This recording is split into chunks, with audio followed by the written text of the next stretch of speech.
বাসায় কিছু খাওয়ার জন্য হলুদ এবং কসুরমুখী রোপণ করব, এজন্য বাজারে চলে এসেছি। দর্শক দেখতে পাচ্ছেন যে আমার পিছনে যে জায়গাটুকু, এই জায়গাটায় আমি কসুরমুখী এবং হলুদ রোপণ করব। দেখতে পাচ্ছেন আমার পিছনে আমি খনন করে রেখেছি, সুন্দর করে লাইন বাই লাইন দিয়ে আপনাদেরকে দেখাবো আমি কিভাবে রোপণ করি হলুদ এবং কসুরমুখী। আর এখন হলুদ এবং কসুরমুখী রোপণ করার মূল সময়, এই জন্য আপনারা কীভাবে হলুদ এবং কসুরমুখী রোপণ করবেন তা আমি আপনাদেরকে দেখাবো। আমি আমার এই পিছনে যে জায়গাটুকু দেখতেছেন, এই পুরো জায়গাটায় আমি হলুদ রোপণ করব, দেখতে পাচ্ছেন।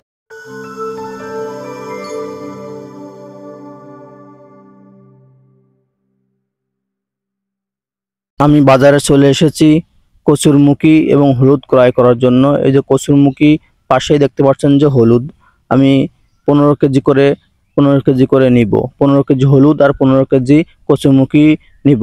আমি 15 কেজি কসুরমুখী 2 শতকে রোপণ করতে পারবো এবং হলুদও 2 শতকে রোপণ করতে পারবো। এই পরিমাণ রোপণ করলে আমার বাড়ির চাহিদা মিটে যাবে এবং কিছু আমি আবার আগামী বছরের জন্য বীজও রাখতে পারবো।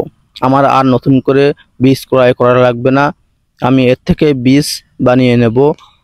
তাহলে দেখতে পাচ্ছেন যে আমি এখান থেকে ক্রয় করেছি হলুদ এবং কসুরমুখী, এবং এখানে সব ধরনের বীজ পাওয়া যায়, যেরকম এগুলো ওল কচু, তারপরে আপনার হলুদ, আদা, তারপরে ঘাটকুল, এই ধরনের সব ধরনের বীজ এখানে পাওয়া যায় যেরকম, এবং সবজির বীজও পাওয়া যায়, লাউ, করলা, উস্তে, তবে ঘাসের বীজ, সব ধরনের বীজ এখানে ক্রয় করা হয় এবং বিক্রয় করে।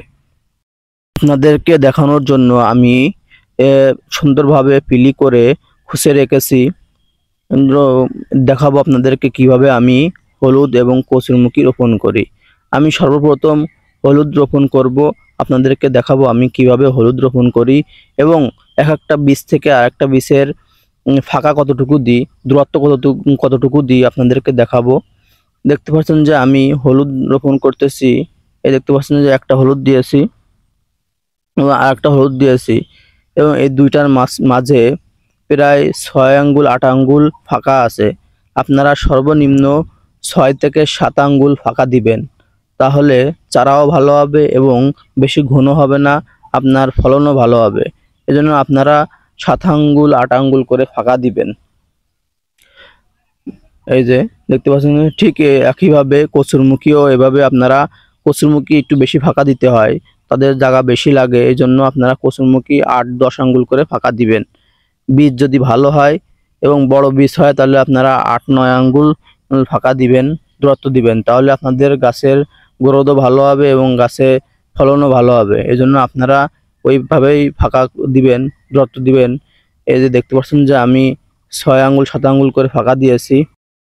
এই দেখতে পাচ্ছেন যে কত সুন্দরভাবে আমি পুরাটাই বীজ দেওয়া হয়ে গেছে।